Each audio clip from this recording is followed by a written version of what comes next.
In case you missed it, here's a Sports Animal Rewind. The undisputed best conference. Champions of the college football world. The fans. SEC! The talent. I know one thing, the SEC just got a little tougher. The University of Tennessee. Detail, small detail. Let's put an eye on the SEC. To help us talk about this weekend's game on Saturday, you know it's a big game when Vern and Gary are on the call. It'll be on CBS, 3:30 Eastern Time, 2:30 Central in Tuscaloosa, Tennessee at Alabama. And Gary Danielson, CBS Analyst, joins us here on the new Sentinel Sports page. Hey, Gary, Vince Ferrara and Ben Fredrickson here in Knoxville. Pleasure to talk to you again. How you doing, Gary? I'm doing great. Well, it's a little bit different Tennessee team than when the last time you saw them going into the Georgia game. Gary, talk about the significance, how much that win over South Carolina can impact Butch Jones in this program. Well, it's proof, and that's what he needed. Butch knew the team was improving, and he could show his team through tapes that they were getting better. The Georgia game was a game that they saw the beginning that their hard work and what Butch was telling them was starting to pay off. But now, a victory on the scoreboard is what you work for. And Butch has done a good job of telling the fans, fans that have a very high expectations for this program, that, yes, we'll never compromise what the ultimate goal is, but hang with me. We're getting better. It'll pay off eventually, and I think that's a big step for the program. Gary, this has been. I think that's a great point, and I think Butch pointed that out on Monday. He said, we have very high goals, and this is just kind of a sign of us making strides in that direction. I mean, when you follow, a lot of fan bases, it seems like most coaches have to kind of, as they're trying to build a program back up, have to have certain wins that give fans, it's almost like a reassurance. I mean, do you see that being kind of moving forward? Do you see this being being that game? That's the exact word. You said it better than I did. Reassurance that I think Butch, had to walk a very, it was a very narrow tightrope that he had to walk across. He could not let the fan base think that he was willing to accept anything less than being the best. I mean, Tennessee, they're not happy with going to a bowl. They want to compete for the national championship. That's the difficulty with these icon schools in the SEC. There's a bit of unrealisticness to it. I mean, Alabama, Florida, Georgia, Tennessee, LSU, Texas A&M, they're all not going to win the national championship. It's impossible. They're going to play each other. And the fan bases really are starting to measure a successful program of whether they can compete and win a national championship. So there's a bit of, unrealisticness about the following the team. But so as the coach preaches that to his fan base, that's our goal, he has to still keep his team with him as they improve. And it's a tough chore. I think he's done a good job of it. Gary Danielson from CBS joining us here on the new Sentinel Sports page. Gary, where are the areas of improvement that you have seen since the last time you saw this Tennessee football team? I think on defense, most notably. They're much more comfortable running their defense. They're much more physical along the front because I think they're more comfortable with the system.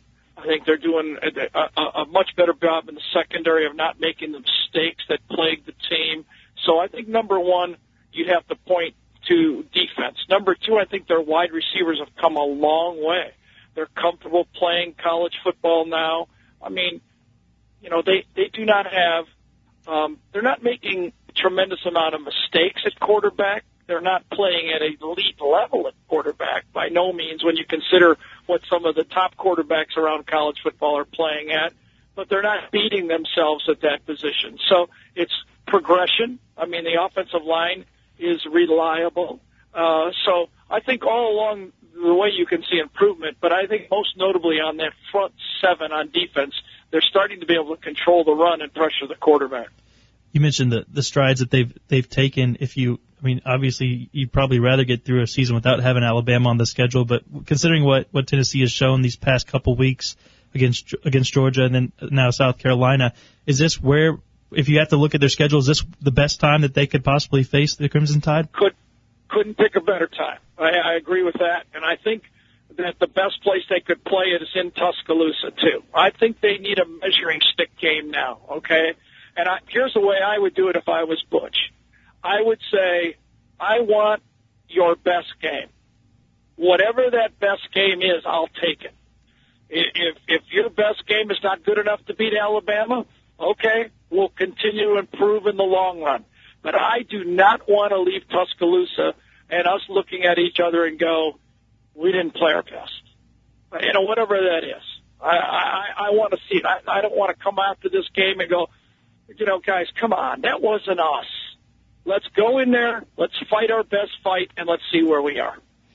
Gary, in what ways, if you're Tennessee, would you try to have some sort of success against Alabama and try to be in the game? Where are the specific areas that you would target? The easiest game the team to broadcast is Alabama. They do the same thing now that they did 5 years ago. They're not going to fool you. And it's really what I really like about, how Alabama's built their team, how Florida State is building their program, much of the way LSU does it. They have their staples of physical football, and they're not going to come off of that. And so when you go into this football game, what you need to say from day one on Sunday when you start the game plan, and you have to preach to your team that you have to man up, that there's going to be no trick plays that win this game. Yeah, we'll give them some wrinkles to make them a little uncomfortable, but we're not going to fool them into a win. It's going to be man-to-man, hand-to-hand combat in the secondary along the line of scrimmage, when you're picking up blitzes. Everything about this game is a measure-up game. It's like that every time I do an Alabama game. You got to measure up. Gary, with Vinny Sanseri being out for the year for Alabama, how much do you think that could impact them defensively? Well, if Tennessee can get their game going a little bit in their hurry up, it can have an impact. Tennessee tried to do that now, albeit it was with a different quarterback. That's very difficult to take the hurry up on the road and play up tempo. Maybe Justin Worley can do that. I still think that's a difficult task for anybody, because the faster you go, Ole Miss has trouble doing that at Alabama. I think if it was me, I would not bank my game plan as we're going to hurry up and win the game. That's not how I would do it. But within the game, at certain times, you could give Alabama some problems with assignments because Vinny was their quarterback of their secondary. I wouldn't make it my staple throughout the whole game, but I'd give them, it's kind of a mixed message here, a mixed analogy, but you got to be able to throw the changeup, and the changeup for Tennessee, I would do it as speeding up. Gary Danielson, CBS Analyst, joining us. Gary will be on the call along with Vern Lundquist on the SEC on CBS this Saturday, 3:30 Eastern Time, and Tennessee, the traveling to Tuscaloosa. Gary, you saw Auburn's upset win at Texas A&M last week. Yes. How surprised are you by how quickly Gus Malzahn has improved that Auburn team? I have to admit, I am. They've improved in a lot of areas where I thought they were really inferior, and not just last year, even the year before. They've tremendously upgraded their wide receivers. They go about 6 or 7 deep at the defensive line. They've got a couple of competitive corners that, can't really shut down people, but at least they are not hazards out there on defense. And Nick Marshall is taking the physical part of Gus Malzahn's offense and adding the changeup with his ability to run the ball, and he's a much better thrower than I thought. So, yes, they did a great job. I knew they'd have to score a lot of plays. I was quoted accurately about whether Auburn could stop Johnny Manziel, and I like to answer as clearly as possible. I said, no, they're not going to stop him. They're going to have to score in the 40s. They did it. So A&M has their problems on defense, too.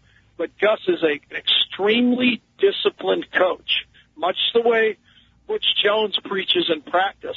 But he was there before. His advantage was he had experience with that team, and Butch is coming into a brand new system.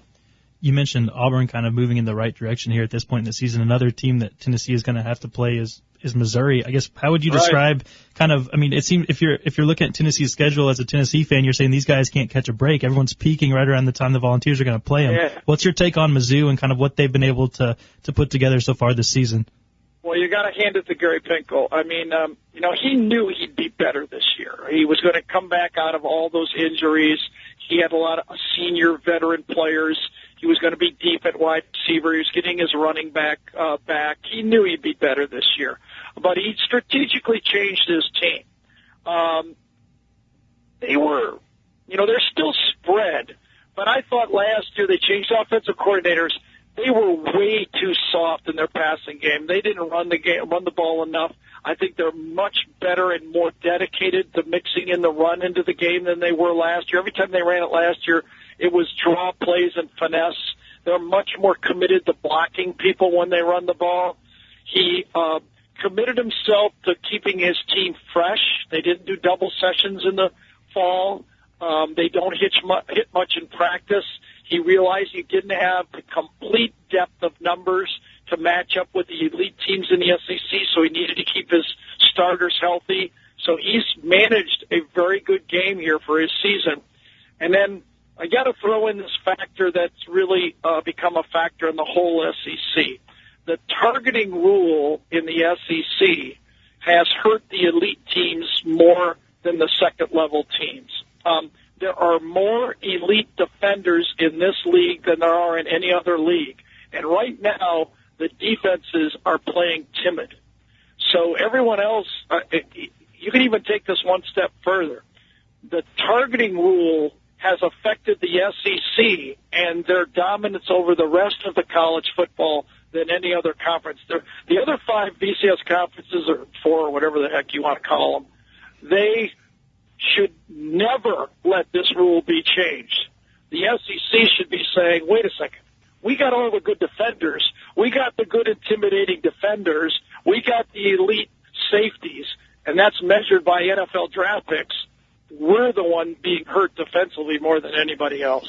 Gary, that's interesting. They work for try to do all these other things to try to bring the SEC back to the pack to everyone else, and then it's the targeting rule that ends up accomplishing that in some degree. In my opinion, it has had more effect than anything else since I've been in the league since 2006. Very interesting. Gary Danielson from CBS joining us. Now, that being said, Alabama's at the top, the BCS standings, and then Missouri's undefeated, Auburn. I guess if those two win out, then you got a case for them. But what kind of danger is the SEC's championship streak, in your opinion, this year, Gary? Well, of course, the number 1 seed is Alabama, but there are some interesting aspects of what's going to happen. But it's still too early. No, it's never too early when you do talk radio. Talk about That's right. Stuff. I get it. I did it for 5 years in Detroit. I know how to do this stuff. But it does appear that the controlling one's own destiny now, to be safe, you're not going to get a one-loss SEC team to leapfrog an undefeated team for a national championship game. So, Alabama's sitting right, but the pressure now will begin to ratchet up. Usually it's November when they start to feel the pressure of having to run the table. And, now Alabama's soft schedule, just like your guys, is changing too. Tennessee's improving from where they were. Auburn's a much better football team than people thought. That Iron Bowl's going to be a significant game for Alabama. And, of course, they're going to have to face a team with a lot of weapons if Missouri gets there in the SEC championship. So, that's a different path for Alabama, and they got to win them all. The question remains, will an undefeated Missouri get the nod over an undefeated Florida State and Oregon? Now, I would think so, but I don't know. These polls are wacky nowadays. And then would a one-loss SEC team get the nod over Ohio State and Baylor? I would think so in my mind. how can you play a national championship to not have the defending champion, conference champion in it? But I don't think that's going to happen. I think undefeated teams are going to get the nod over one-loss SEC teams. And then finally, one more thing. I don't mean to be too long-winded about this. It does appear as this thing is rolling out in the future, it's going to be much more difficult than anticipated by SEC fans of getting two teams in the Final Four.